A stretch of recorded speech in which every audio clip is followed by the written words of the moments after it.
You're listening to The Coffee Hour. I'm Andy Bates. I'm Sarah Gulseth. We are continuing our Set Apart to Serve conversations today. The episode of Coffee Hour today is underwritten in part by Concordia University Irvine. You can learn more about Concordia University Irvine by visiting cui.edu. Joining us today, the Reverend Don Stein. He's pastor at St. Andrew in Rockton, Illinois. Pastor Stein, thanks for joining us today. Hey, it's a pleasure. Thank you. Good morning. Good to be with you both. Thank you for stepping aside. I know you're in St. Louis for other meetings, and you snuck out a little early so you could come hang out with us in the studio, and we appreciate you spending time with us, making that sacrifice. We appreciate it. You know, coffee hour is important, right? It's the other Lutheran sacrament. It's true. So tell us a little bit about where you serve, the congregation you serve, St. Andrew. Yeah, I'm blessed to live very close to the Cheddar Curtain, right on the edge of the border between Illinois and Wisconsin. The Cheddar Curtain. So I can go north and buy my favorite cheeses and come back. I've never heard that before, but I'm totally stealing it. Is this, do you go to the Brat House, or no, what's the one right across the state line in Kenosha? That's not Carmichael cheese. Which one is that? It's a good one, though. You don't know your cheese shops, do you, Sarah? I can't eat dairy, so no, I can't either anymore, but there was a time in my life when I could. But that's not the important thing. You serve St. Andrew. I do. And what an awesome congregation it is. We've got people there who have been there practically their whole life. They were founded in 1962. It's a mission setup, and it's been growing ever since. And they built their current building in 98 or 95. I'm not able to go check the cornerstone outside. I don't remember. But it's a great church. We've been growing and doing well. Our children's ministry has just exploded these last 3 years. It's been a blessing, and God is really working through those people. It's amazing what they do when they see that the gospel actually changes lives. So we've been doing this wonderful, just a service to the community called Pumpkin Fest, right? We grow over 1,000 pumpkins and we give them all away on the church property. It's kind of awesome. That's amazing. That's also very Northern Illinois. It really is. It really is. If you think of like fall colors and pumpkins and everything else, that's our part of the world. It's made for that. Yeah. They say Boston in the fall is beautiful, but they haven't been to Northern Illinois. That's why. Yeah. And so anyways, what I'm getting to is they're always giving back to the community, and it's really helped people see that Christians are actually about loving their neighbors, and we actually take Jesus' message to heart, and that gives us opportunities to share the gospel. It's been wonderful. That sounds really fun. I love the idea of growing 1,000. How much space do you guys have? That's not a small amount of. I have gardening questions for you when we're done. I'm not the one to ask. That goes to the other saints. Yeah, we sit on actually 17 acres. Okay, yeah. So when they planted the church, they had great foresight into what could happen in the future, and looking ahead helped a lot. Yeah. That's amazing. I have a lot more questions about pumpkins, but that's not why we're here. So let's go back. Cheese, pumpkins. It's all about food. Andy's very happy right now. Good morning. We're here to talk about your journey into being a pastor, though, and you have not always been a pastor. You had a career, for obvious reasons, but also you had a career before this. Talk about what you were doing before you became a pastor. Yeah, I had a life before pumpkins, and wow. It was great. After college, I moved out to Washington, D.C. I had done an internship there during my junior year of college, and they liked me enough that they kept it open for a year so I could go back, finish my degree, and then come back full-time. And worked out there for what's called the Congressional Award, and it's a fantastic program. I still kind of hawk it, even though I don't work there, because I wish more people, and especially Lutherans, would take part in it. It's Congress's award for youth who are doing good things for their communities. So there's 4 areas of the award. You do voluntary public service, personal development, and then an expedition exploration where you plan like a trip and you go somewhere. And then the 4th part of it is physical fitness. And so as long as kids are doing hours in these, they earn a congressional award. You can earn gold, silver, bronze medals. It's wonderful. And it looks really good, on a resume for these kids to have these things. The coolest part is if a youth is involved at his church or her church, the personal development category is already being filled by just going to confirmation class. So, if they plan a trip to the youth gathering or to a Higher Things conference or something like that, then they're already getting the expedition one done as well. So, I can't help them with the physical fitness, but the other ones, they can help out with, and they can get this award from the Congress of the United States. And it's just really cool.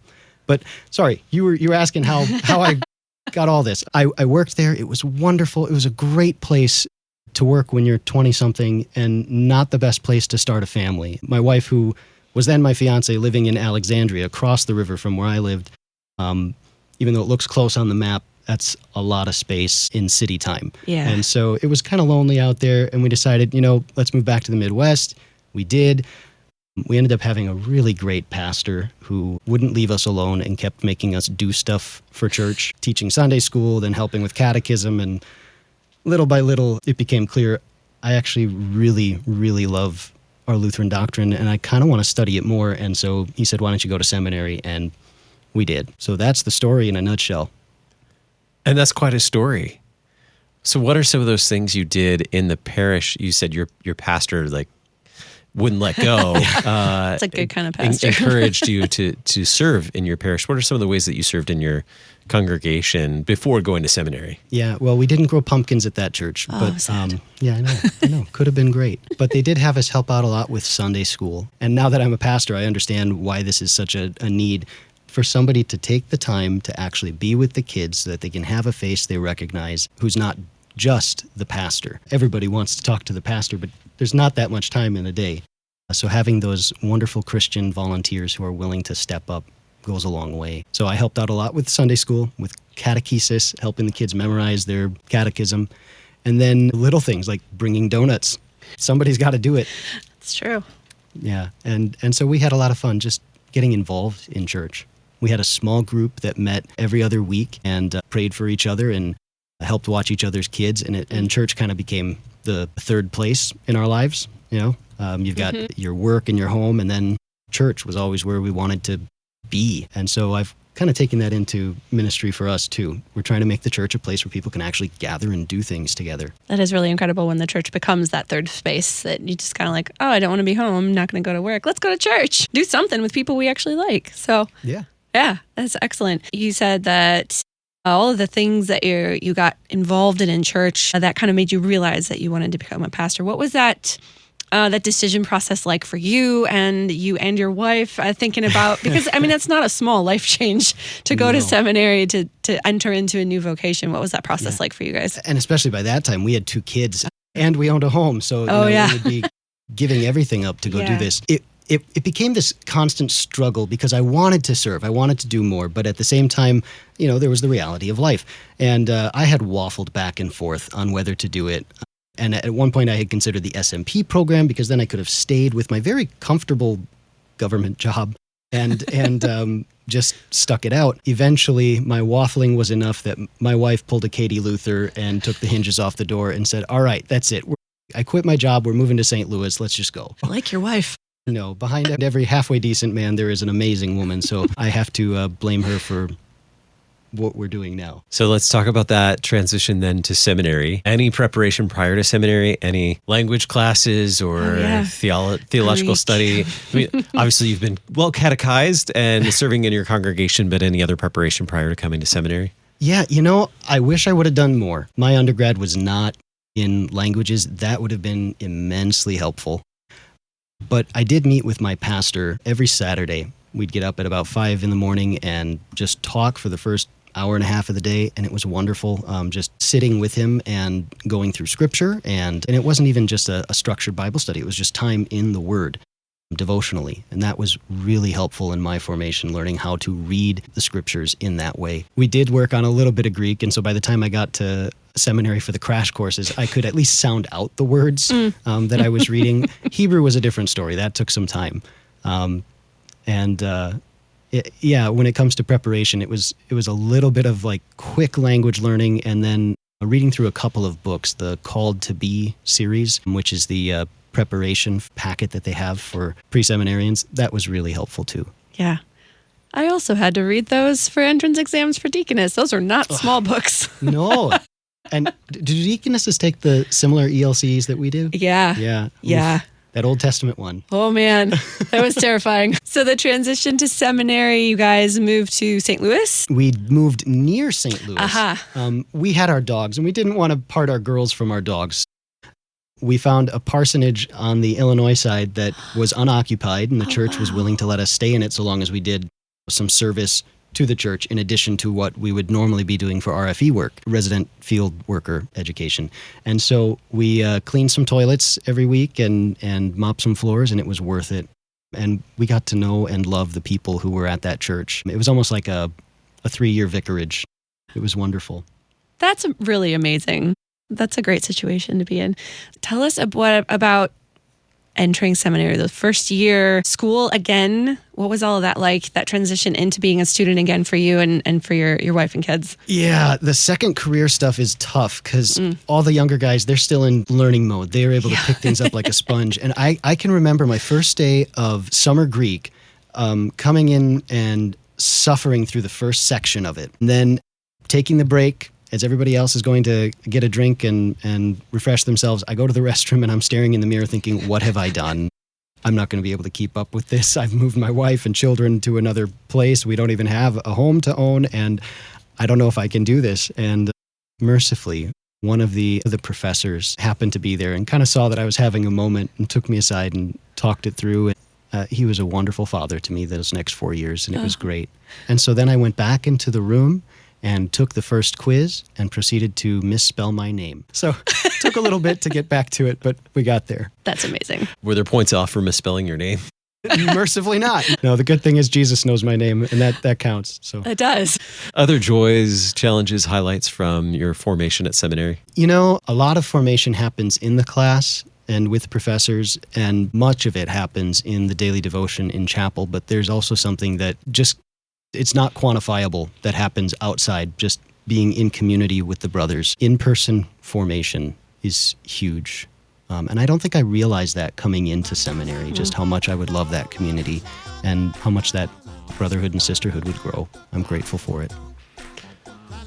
We're talking with Pastor Don Stein of St. Andrew Lutheran Church in Rockton, Illinois. We'll continue the conversation in just a moment right here on the Coffee Hour. I'm Andy Bates. I'm Sarah Golseth.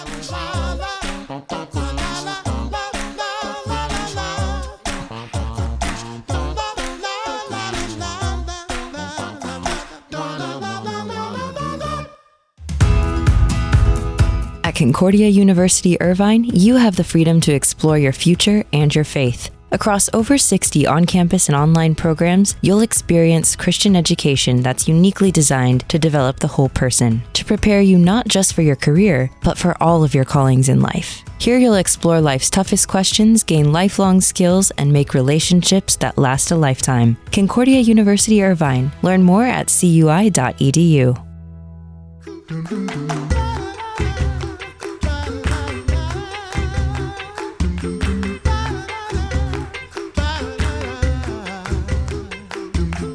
Welcome back to the Coffee Hour. I'm Andy Bates. I'm Sarah Golseth. We are in our Set Apart to Serve conversation today with Pastor Don Stein of St. Andrew Lutheran Church in Rockton, Illinois.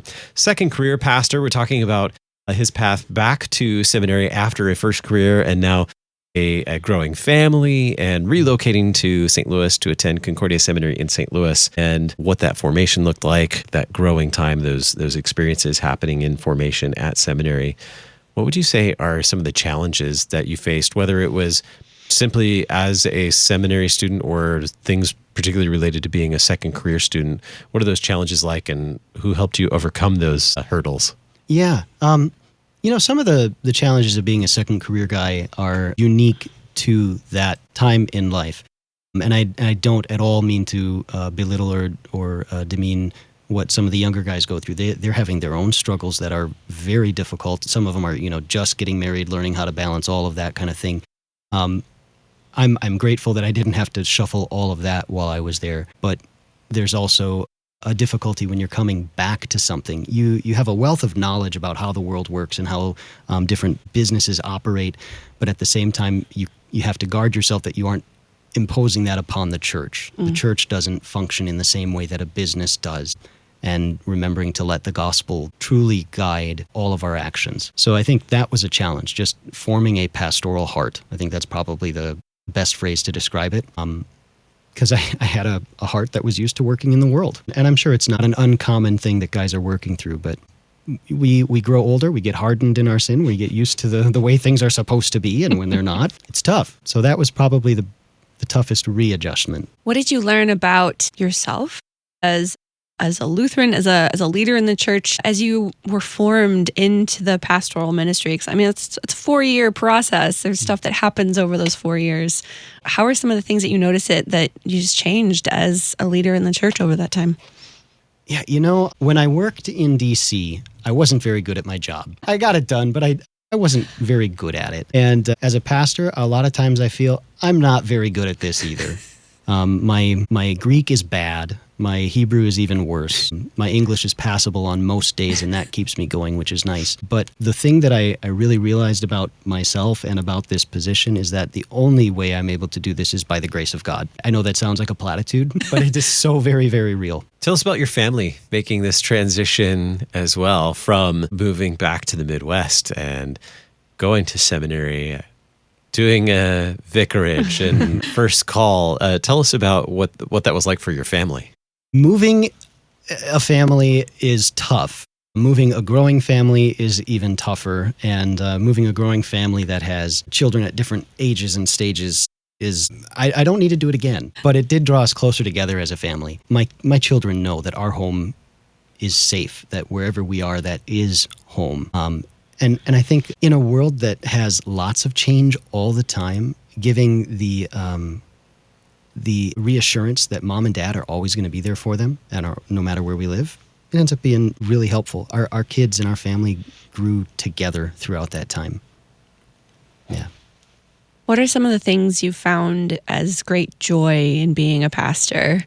I know we can talk about the challenges too if you want to, but there are joys in this vocation too. Yeah, there is nothing like baptizing a baby. Oh, nothing at all. We cry at baptism. I do too, big time. And we've been blessed to have many baptisms in the last couple of years. Mm-hmm. Nothing beats that feeling of pouring over the water and knowing that God's word is doing its work. That is amazing. And the other thing is going to be pumpkins. Yes. Giving away those pumpkins is just a blast. And it doesn't quite rise to the level of baptism, but seeing my people at my parish involved and doing things and actually loving being the church together is amazing. That's got me thinking, what type of labor of love is this? I mean, that's a lot of pumpkins to grow.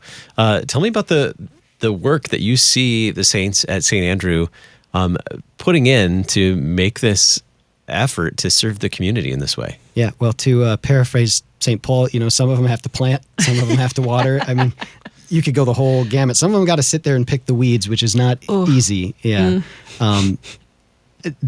We're taking all kinds of different people with all kinds of different backgrounds. We don't have that many farmers in the congregation, so we're taking their advice, and then a whole bunch of people who know nothing about plants being told how to fix it, how to do it, which is kind of a really good metaphor for Christian life, where we've got one man who's done it right, and he knows what to do, and we're trying to follow what he says, and there's a whole lot of grace for when we don't follow.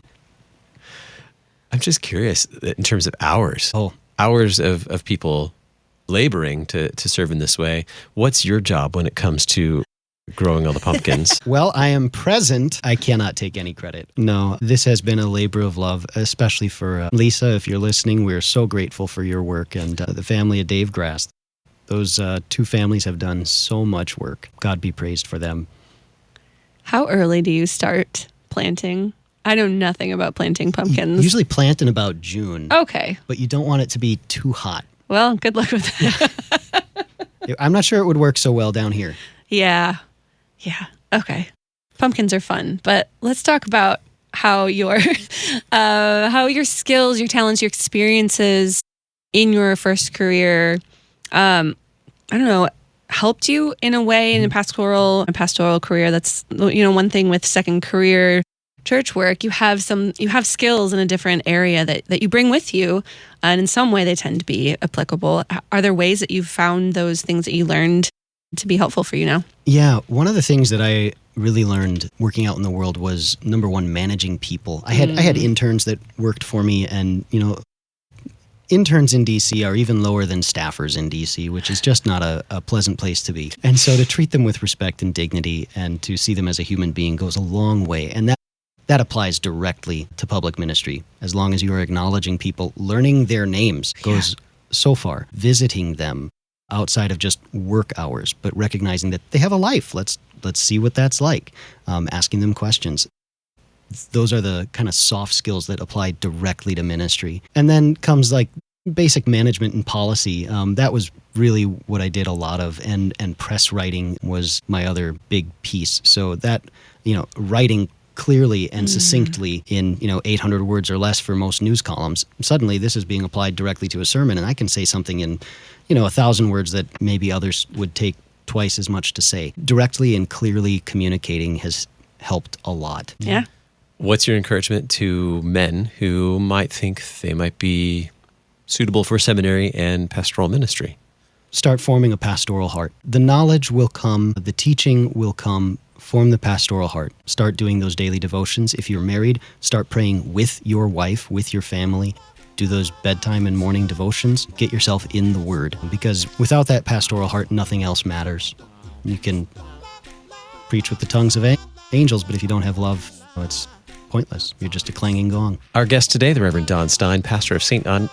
Andrew Lutheran Church in Rockton, Illinois. Thank you so much for being our guest today. Thanks for letting me be here with you. It was a pleasure. You can learn more about Set Apart to Serve by visiting lcms.org/SAS. You've been listening to The Coffee Hour. I'm Andy Bates. I'm Sarah Gulseth. The Coffee Hour with Andy and Sarah is a production of KFUO. To support The Coffee Hour and KFUO Radio, visit kfuo.org. You can also text KFUO to 41444 or send an email to gifts@kfuo.org. And you can call us at 800-844-0524. KFUO. Christ for you, anytime, anywhere.